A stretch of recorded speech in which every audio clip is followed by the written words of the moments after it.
청취자 여러분, 안녕하세요. 오늘은 치과 임플란트 얘기를 좀 더 깊이 파고들어 볼까 합니다. 임플란트, 정말 훌륭한 치료법인데 가끔 실패하는 경우가 있잖아요.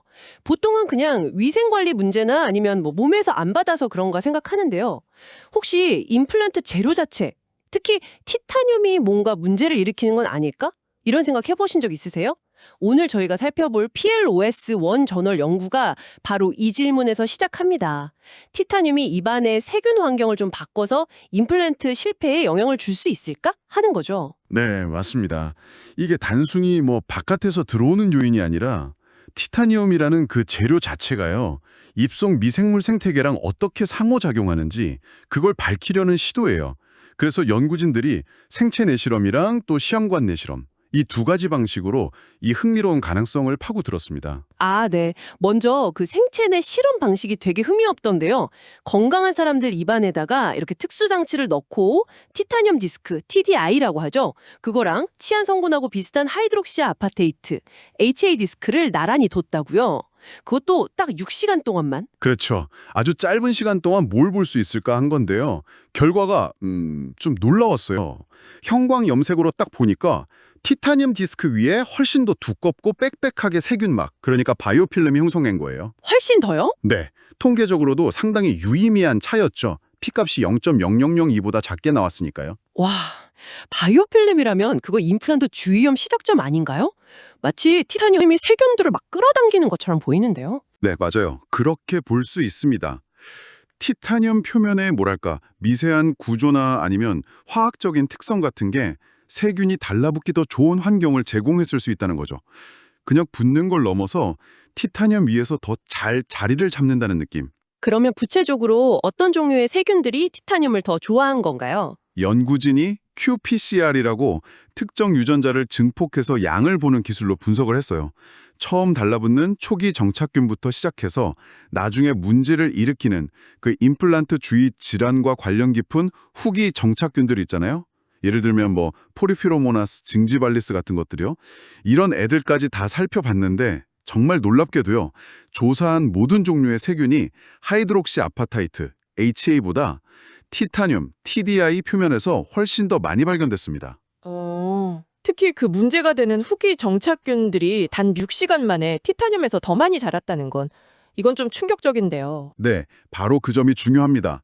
그러니까 해로운 세균이 이렇게나 빨리 티타늄 표면에 자리 잡고 증식할 수 있다는 건 어쩌면 티타늄 환경 자체가 잠재적으로 위험한 세균 군집 형성을 더 쉽게 만드는 거 아니냐, 이런 강력한 증거가 되는 거죠. 세균의 종류뿐만 아니라 전체적인 세균 사회, 그 구성비도 달라졌다고요. 네, 맞아요. 차세대 염기서열 분석, NGS라고 하죠. 전체 세균 군집의 구성비를 쫙 보는 기술인데요. 이걸로 봤더니 티타늄 표면의 세균 군집 구성이 HA 표면하고는 확연히 달랐어요. 특정 세균 그룹, 퍼미큐테스나 박테로이데테스 같은 애들은 더 많아지고 프로테어박테리아나 액티노박테리아 같은 다른 그룹은 상대적으로 줄어들고요. 이런 걸 저희가 미생물 불균형, 영어로는 디스바이오시스라고 부릅니다. 건강한 균형이 깨진 상태죠. 아, 디스바이오시스. 그럼 다양성 측면에서는 어떤 차이가 있었나요? 네, 그것도 봤는데요. 티타늄 표면의 미생물 다양성, 알파 다양성이라고 하는데 이게 HA 표면에 비해서 유의미하게 낮았습니다. 보통 생태계에서 다양성이 낮다는 건 좀 건강하지 못하거나 불안정한 상태를 의미할 때가 많거든요. 그렇군요. 네, 그래서 티타늄 표면이 좀 더 단순하고 특정 세균이 확 우세해지는 약간 불균형한 환경을 만들 수 있다. 이렇게 해석할 수 있습니다. 와, 이 생체내 실험 결과만으로도 정말 흥미로운데요. 그럼 시험관 내 실험에서는 구체적으로 뭘 확인한 건가요? 시험관 내에서는 이제 실제 임플란트 표면을 가져왔어요. 그걸 세균 배양액에 노출시킨 거죠.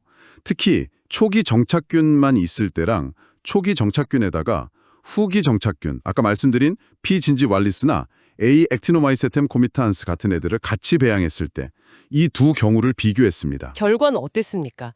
세균이 임플란트를 손상시킨다거나 그런 거라도 있었나요? 네, 바로 그겁니다. 후기 정착균, 그러니까 좀 더 병원성이 있는 세균들이 같이 있을 때요. 티타늄 임플란트 표면에 훨씬 더 심각한 부식이나 손상이 관찰됐어요. 뭐 나사선이 닳아있다거나 지대주가 손상된 모습이 주사전자현미경 SEM 사진으로 명확하게 보였죠. 와, 세균 때문에 임플란트가 부식된다고요? 그렇죠.